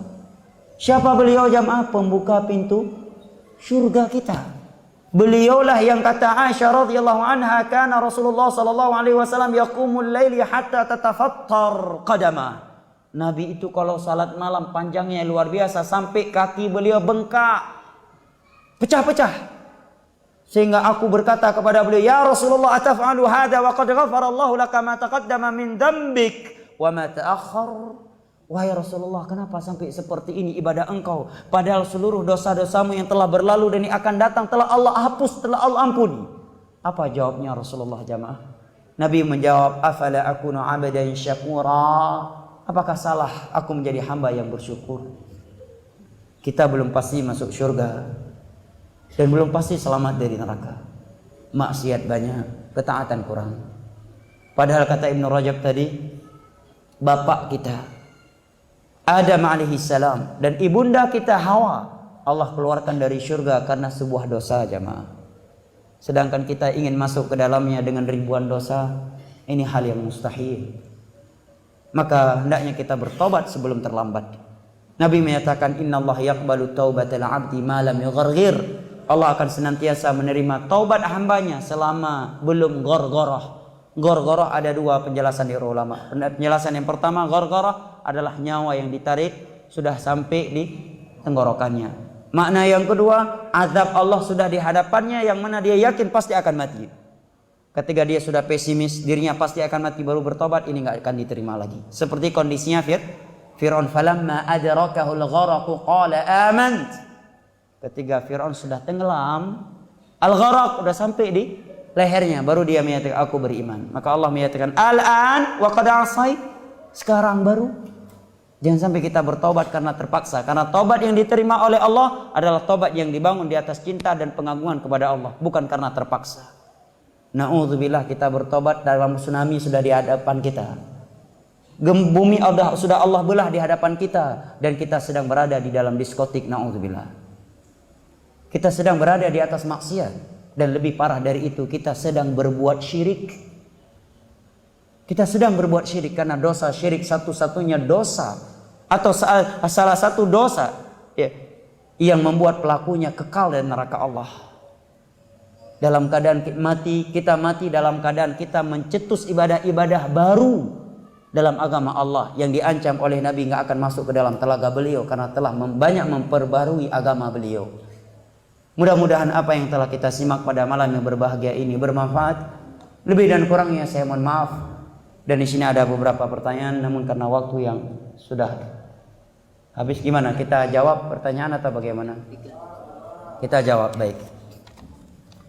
Tentunya kita jawab sesuai dengan kemampuan yang Allah berikan kepada kita, karena Allah berfirman, fattaqullaha mastata'tum, la yukallifullahu nafsan illa wus'aha. Dan saya bukanlah orang yang ahli ilmu, dan saya orang yang sangat dangkal ilmunya, tetapi Allah menyatakan wa amma sa'ila fala tanhar. Di antara maknanya pertanyaan itu dijawab. Nah, di sini ada pertanyaan, saya selalu ingin mempersiapkan diri untuk kematian. Semua kita demikian. Hanya saja terkadang ini sekedar ucapan, tidak kita indahkan dengan perbuatan. Menangis, takut kalau ingat dosa-dosa yang pernah saya lakukan. Tapi ketika kehidupan dunia kembali, ya Allah Ustadz, berat ujian yang harus dihadapi. Apa nasihat Ustadz kepada saya? Apa ujiannya? Berarti pertanyaannya apa nasihat karena beratnya ujian? Nasihatnya bersabar, itulah nasihatnya Allah. Ya kan? Wasbir kama sabara ulul azmi minar rusul. Bersabarlah engkau. Nabi aja masih diperintah oleh Allah untuk bersabar. Seperti sabarnya ulul azm. Siapa? Nabi Ibrahim. Apa ujian beliau jamaah? Bapaknya sendiri nggak mau menerima dakwah beliau. Bukan sekedar masyarakatnya. Bapaknya sendiri, ayahanda beliau. Apa kata ayahanda Nabi Ibrahim? Ya Ibrahim, la illam tantahi la arjumannaka wahjurni maliya. Wahai Ibrahim, kalau kamu nggak berhenti dakwah seperti ini, kamu saya rajam. Saya rajam kamu. Dan kamu harus tinggalkan saya. Bukan masyarakatnya yang berkata demikian, ayahanda beliau sendiri. Ujian yang luar biasa jauh. Ini jauh lebih berat, lebih menyedihkan daripada kita dilempar dengan batu oleh orang lain. Bapak kita sendiri menyatakan, kalau kamu nggak berhenti dari dakwah ini, wahai Ibrahim, la arjumannak, saya rajam kamu. Ucapan Nabi, ayahanda Nabi Ibrahim. Setelah itu apalagi jamaah ujian menimpa Nabi Ibrahim, beliau ditelanjangi. Karena Allah Subhanahu wa taala, kemudian dilemparkan ke dalam api yang sangat besar, dilempar dari jarak jauh. Dilempar ke dalam api jamaah. Bukan sekedar dilempar dengan batu. Atau paling dahsyat kita sekarang dilempar pakai Facebook dilemparnya. Paham ya? Dilempar pakai Facebook, dibully di Facebook, nggak sakit, nggak kena. Apalagi kalau kita nggak punya Facebook, kalau ada orang yang kirim screenshot Facebooknya, baru mungkin kita galau dikit. Tapi kalau nggak punya Facebook, nggak galau kita. Nabi Ibrahim bukan dengan Facebook dilempar, beliau bukan pakai Twitter dilempar, beliau bukan pakai media sosial dilempar, enggak. Bukan pakai YouTube beliau dilempar ke dalam api yang sangat besar. Ujian dari Allah Subhanahu wa taala. Tapi beliau mengatakan hasbiyallah wa ni'mal wakil ketika dilemparkan. Malaikat turun menawarkan bantuan Jibril alaihissalam. Apa jawab Nabi Ibrahim? Kalau ke kamu enggak, cukup hasbiyallah wa ni'mal wakil. Maka langsung Allah menampakkan kekuasaannya. Allah sebutkan dalam surat Al-Anbiya, ya nar kuni bardan wa salaman ala Ibrahim. Wahai api, mendinginlah kamu dan selamatkan Nabi Ibrahim. Nabi Ibrahim dilempar ke dalam api, enggak terbakar, keluar dalam keadaan selamat, enggak masuk akal. Tetapi innama amruhu idza arada li syai'in an yaqula lahu kun fayakun. Tidak ada yang mustahil bagi Allah. Ujian besar jamaah, kita ditelanjangi jamaah. Kalau sekedar kita ditangkap, ditampar-tampar begitu ya, diseret-seret masih mending. Ini udah ditangkap, ditelanjangi di hadapan halayak ramai, enggak malu? Hah? Mengerikan jemaah. Bapaknya ada, enggak bela. Bahkan bapaknya menyatakan, ya Ibrahim la illam tantahi la arjumannaka wahjurni maliya. Kalau kamu enggak berhenti dari dakwah ini, kamu saya rajam dan kamu saya usir. Bapaknya sendiri berkata demikian. Minta tolong siapa lagi? Ujian luar biasa jemaah, ditelanjangi jemaah. Makanya Nabi menyebutkan di hari kiamat ketika tiupan sangkakala yang kedua manusia dibangkitkan dari kuburan, yang pertama kali Nabi lihat berpakaian adalah Nabi Ibrahim. Karena ketika di dunia beliau sudah pernah ditelanjangi karena Allah Subhanahu wa taala di jalan Allah. Ujian besar. Ulul azmi yang pertama, Ibrahim alaihissalam. Siapa lagi? Musa alaihissalam. Dalam banyak surat Allah terangkan. Dalam Al-Baqarah ada cerita Nabi Musa. Ya, ada dalam sekian surat ada. Dahsyat. Ya, sangat dahsyat. Dikejar oleh Firaun dan bala tentaranya. Allah perintahkan lari ke laut, ke pantai. Begitu sampai di pantai mau lari kemana lagi? Di depan sudah air laut jamaah. Sampai Bani Israil bersama Nabi Musa menyatakan inna lamudrakun. Musa, Firaun dan bala tentaranya sudah semakin dekat. Udah saling falamma tara'al jama'ani, udah saling lihat.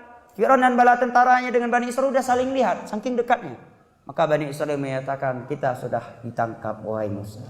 Nabi Musa tegus, kalla inna ma'iya rabbi sayahdin. Tidak, Allah yang memerintahkan saya membawa kalian ke sini. Perintah Allah pasti nggak akan sia-sia. Allah bersamaku akan memberikan petunjuknya. Setelah itu Allah perintahkan Musa untuk memukul tongkat. Pada tongkat, apalah arti tongkat? Sangat kecil.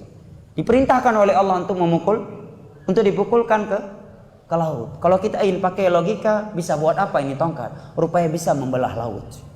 Ujian yang luar biasa. Dari semenjak kecil beliau dihanyutkan di laut.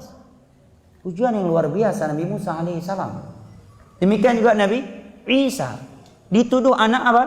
Anak zina jamaah. Bayangkan Nabi ini. Kita aja mungkin baru hafal 1-2 ayat jadi penceramah yang nggak punya ilmu, cuma mungkin karena orang nggak kenal kita, kalau dituduh enggak, galau juga, ya kan? Galau juga. Kalau nggak benar-benar mengembalikan hati ini kepada Allah. Coba bayangkan Nabi Isa alaihissalam dituduh anak zina, sampai-sampai beliau ingin dibunuh, dikejar oleh kaum Yahud, dikepung Masjidil Haram, Masjid Al-Aqsa. Maka Nabi Isa alaihissalam dalam Bani Israiliyah disebutkan masuk ke dalam ruangan. Di situ ada Hawariyun. Nabi Isa alaihissalam menyatakan, siapa yang di antara kalian yang mau keluar dari Masjidil Aqsa, Allah ciptakan dia serupa denganku, kemudian Yahudi akan menangkap dia dan akan membunuhnya, untuknya surga. Maka berdiri seorang anak muda, biar saya yang keluar wahai Isa. Isa menjawab, jangan, kamu masih muda.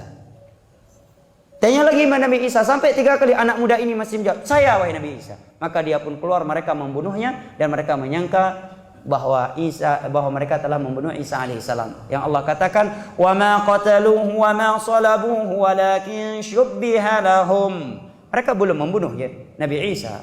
Mereka belum menyalibnya. Mereka bunuh itu orang yang serupa. Allah ciptakan serupa persis dengan Nabi Isa. Barrafa'ahullah, Isa Allah angkat ke langit. Yang pada di akhir zaman nanti akan turun membunuh Dajjal bersama Imam Mahdi. Sebagaimana dalam riwayat-riwayat yang sahih.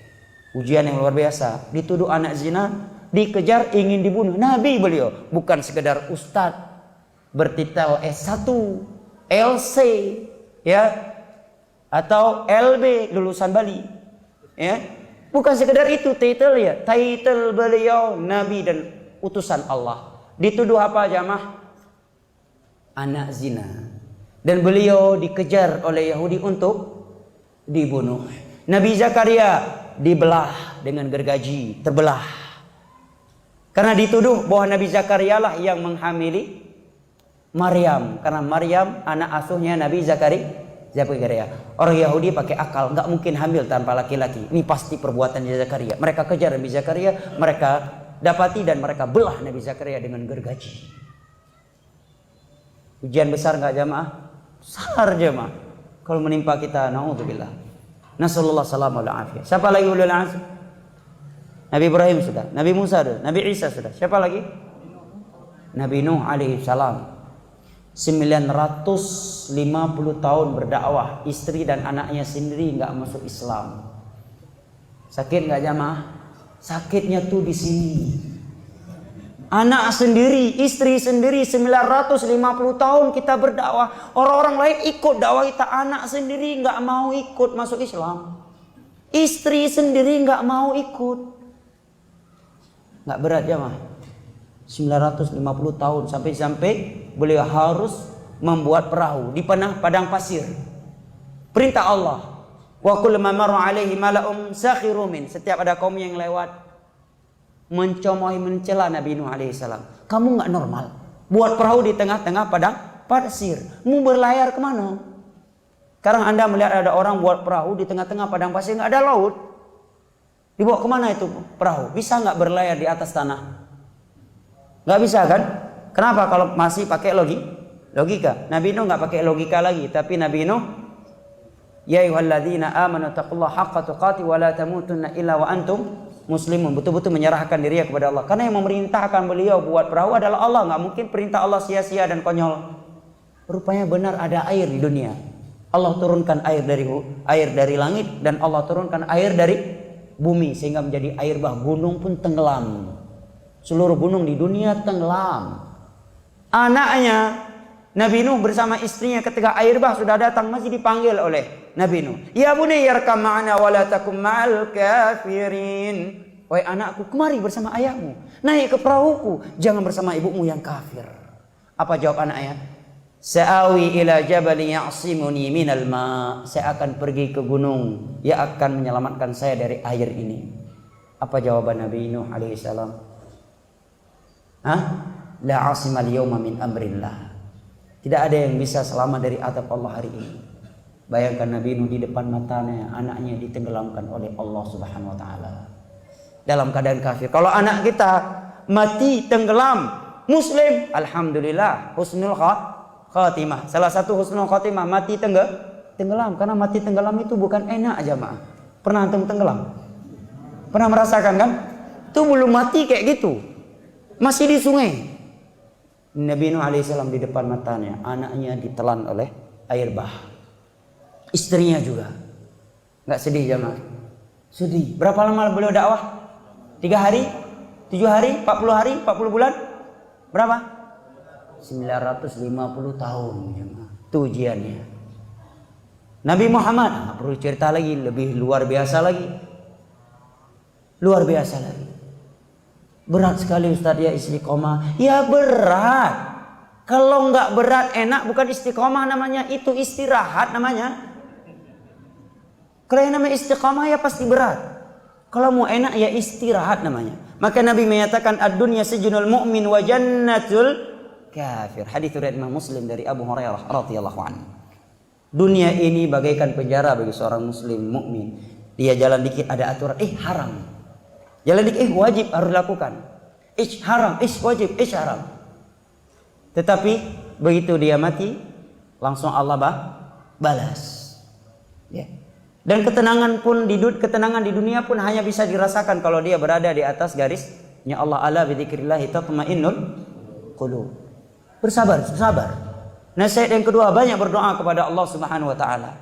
Banyak membaca kisah-kisah para nabi, para sahabat Nabi yang diuji oleh Allah dengan ujian yang luar biasa. Kita tahu Nabi pernah diuji oleh Allah 3 tahun di blokade Wadi Bani Hashim, sehingga tidak ada makanan dan minuman. Nabi dan para sahabat, ya, istri-istri mereka, sampai-sampai mereka harus memakan dedaunan di dalam lembah tersebut. Anda masyarakat secara Singaraja pernah sampai saking krisisnya harus memakan dedaunan di pohon-pohon yang ada? Belum pernah kita, ya kan? Nabi udah pernah, para sahabat kita udah pernah, sahabat beliau udah pernah. Sampai bayi-bayi mereka menangis dan suara tangisan mereka terdengar ke Mekah. Sampai orang-orang yang masih musyrik nggak setuju dengan perbuatan Abu Jahal. Kita udah kelewatan, udah nggak manusiawi. Dia masih musyrik nih padahal. Nggak tega dengar suara tangisan bayi para sahabat Nabi. Nabi dikepung sekian tahun, 3 tahun di blokade Bani Hashim. Ya. Wadi Bani Hashim, sampai-sampai harus memakan dedaunan yang ada di pohon. Bayi mereka menangis meraung-raung karena tidak ada ASI dari ibu mereka. Karena ibu mereka tidak mengkonsumsi kecuali dedaunan dari pepohonan. Sekian tahun jemaah. Nabi pernah salasatu ahillah fi syahrin, 3 kali bulan hilal, 2 bulan penuh dapur tidak hidup jemaah. Tidak hidup dapur bukan karena sedang piknik, sedang traveling, sehingga makan di warung, bukan.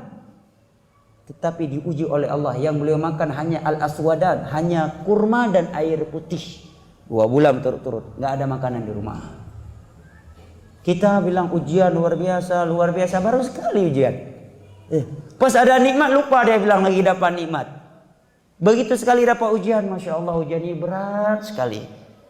Baru sekali Allah uji. Nikmat yang lain luar biasa, padahal nikmat Allah wa in ta'uddu ni'matallahi la tuhsuha. Nikmat Allah enggak pernah bisa kita hitung.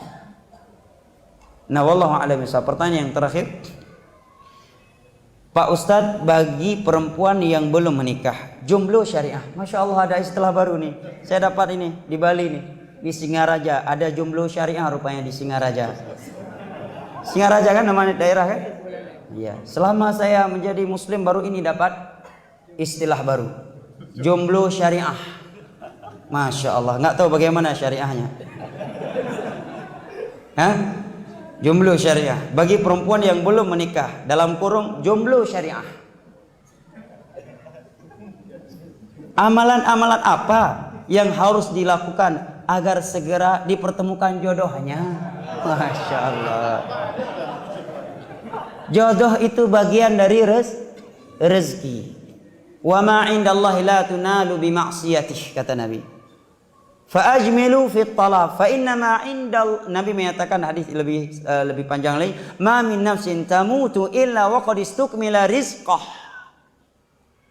Fa ajmilu fi talab fa inna ma 'indallahi la tunalu bi ma'siyatih. Nabi menyatakan seluruh nyawa yang bernyawa ini udah Allah berikan, tentukan rezekinya. Tidaklah dia mati kecuali udah sempurna rezekinya. Jodoh bagian dari rezeki. Nah, kalau Ustaz saya mati belum nikah, jodohnya dalam surga. Jodohnya dalam surga nanti. Kata Nabi SAW, rezeki itu seperti kematian. Kemana kamu lari, dia akan mengejarmu. Dan Nabi SAW menyatakan, maka bersungguh-sungguhlah kalian. Carilah rezeki itu dengan cara yang baik. Karena rezeki yang ada di sisi Allah nggak akan diperoleh dengan cara bermaksiat. Sebagian wanita dia khawatir, kalau saya pakai jilbab seperti ini, busana syar'i seperti, nggak ada orang yang kenal saya, nggak tahu kaum lelaki saya cantik, bagaimana saya bisa laku? Mulai syaitan memberi bisikan. Akhirnya dia masuklah ke dunia pacarisasi. Akhirnya bukan malah dapat jodoh, malah yang dia dapat akhirnya malah buaya darat. Setelah digigit dibiarkan begitu saja. Na'udzubillah min dzalik. Fa inna ma 'indallah la tunalu bi ma'siyati. Rezeki yang halal yang berkah di sisi Allah enggak akan pernah bisa diambil, diperoleh dengan cara bermaksiat. Yang kedua, bertakwa kepada Allah. Wa laqad wasayna alladziina utul kitaba min qablikum wa iyyakum an ittaqullah. Wa may yattaqillaha yaj'al lahu makhraja wa yarzuqhu min haitsu la yahtasib. Akan Allah berikan solusi. Allah berikan rezeki dari jalan-jalan yang tidak ia prediksi. Tiba-tiba datang cover boy meminang, Masya Allah. Ya, cover boy syariah lagi, pinjam istilah tadi. Masya Allah. Dia nggak pernah buka aurat, nggak pernah berpikir. Tiba-tiba cover boy syariah datang meminang. Pinjam istilah yang nulis tadi. Cover boy syariah datang meminang, Masya Allah. Ya.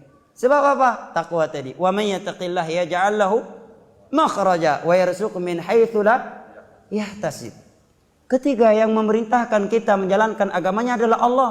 Mungkinkah gara-gara menjalankan agama Allah kita sengsara? Mungkin. Kalau kita berkeyakinan demikian, bisa batal Islam kita, karena berarti kita telah menuduh Allah mendolimi kita. Allah Hakim, Allah Rahman, Allah Rahim. Wa ma rabbuka bidzallamin lil abid. Mungkinkah kita hidup sengsara, kita nggak bisa bahagia gara-gara bertakwa kepada Allah? Fir'aun aja nggak sampai seperti itu menyangka kepada Allah. Kenapa kita mukmin menyangka seperti itu kepada Allah? Kan itu konsekuensinya. Kalau dia berarti nanti saya nggak bisa bahagia, berarti secara tidak langsung dia menuduh Allah akan membuat dia sengsara kalau dia bertakwa kepada Allah. Kan itu maknanya. Ya kan? Seperti orang ketika adzan dikumandangkan Allahu Akbar, ada niat salat tapi sedang jualan. Kalau dia pergi salat, mulai kalkulasi matematikanya jalan. 1, 20, 30 menit. Ini bisa laku 20 bungkus. 1 bungkus untungnya 10.000. Kali 20 bungkus berapa? 200.000. Ditinggalkan sholat asar. 200.000 sholat asar. 200.000 sholat maghrib. 200.000 di sholat isya. Berapa? 300.000. Kali sebulan berapa? 9 juta keuntungan hilang gara-gara pergi sholat berjamaah. Secara tidak langsung dia menyangka apa? Dia akan dibuat sengsara, hilang rezekinya gara-gara bertakwa kepada Allah. Secara tidak langsung dia menuduh Allah bersifat zalim. Mana makna kalimat fikih Asmaul Husna kita? Ar-Rahman, Ar-Rahim, Al-Hakim, Al-Alim, Ar-Razzaq. Kita kemanakan fikih Asmaul Husna kita? Sebagian wanita dia pesimis, kalau saya pakai busana syar'i ini siapa yang bisa? Ya. Siapa yang bisa melamar saya? Ingat, al-arwah junudun mujannadah, kata Nabi. Manusia ini, ruh manusia ini, nyawa manusia, jiwa manusia ini seperti bala tentara di medan perang. Bagaimana bala tentara di medan perang? Kalau dia lihat ada tentara lain, simbolnya sama, pasti dia akan merapat. Kan begitu? Kalau dia simbolnya simbol lawan ini, pasti dia akan menjauh. Demikianlah manusia. Dia lihat wanita saleh, dia ingin cari saleh, dia akan cari. Siapa itu? Akan dia tanya-tanya, akan dia pinang. Karena dia tahu, ini cocok buat saya. Enggak mungkin cover boy syariah cari calon istri dalam diskotik, enggak mungkin. Ya kan? Enggak mungkin. Ya. Pasti dia akan cari dengan bahasa yang nulis tadi, jomblo syariah juga. Ya. Kan begitu. Cover boy syariah pasti akan nyari jomblo syariah juga. Walaupun nggak nampak, dia akan cari-cari supaya nampak dengan cara syar'i tentunya. Dengan cara syar'i, bukan multi tafsir ya, dengan cara syar'i. Ya, ini nasihatnya. Tadi 3 pertanyaan katanya. Kita cukup. Cukup kata jamaah, maka kita memohon kepada Allah Jalla wa Ala yang telah mengumpulkan kita di rumahnya yang mulia ini agar kembali mengumpulkan kita di dalam syurga firdausnya di hari kiamat.